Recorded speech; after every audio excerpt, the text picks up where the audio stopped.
Hague concept on freedom, तो Hague जो important theorist हैं ऑन लिबर्टी कॉन्सेप्ट के, तो उनका क्या मानना था on the basis of freedom. तो उन्होंने एक इम्पोर्टेंट बुक लिखी कॉन्स्टिट्यूशन ऑफ लिबर्टी 1960, जहाँ पर वो फ्रीडम और लिबर्टी के दोनों वर्ड्स को एक दूसरे से मिला जुला के यूज़ करते हैं। और जो सबसे पहले जो बात को रखते हैं कि जो ये फ्रीडम है, जो लिबर्टी है, इसका मतलब एब्सेंस ऑफ एनी रिस्ट्रेन है।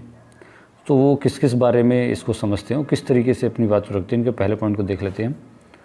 ही argued that a man possesses liberty of freedom when he is not subject to coercion by the arbitrary will of another. This is the essence of individual freedom which should not be confused with any other meaning of freedom, कि हमें confuse नहीं होना चाहिए।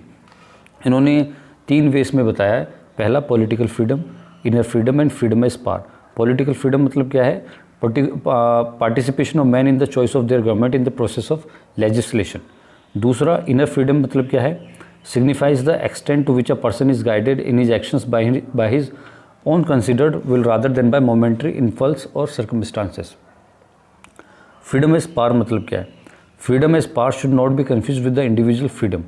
Hague identifies freedom as freedom from constraint of the state, कि state के कोई constraint नहीं है, कोई ऑब्लिगेशंस नहीं है।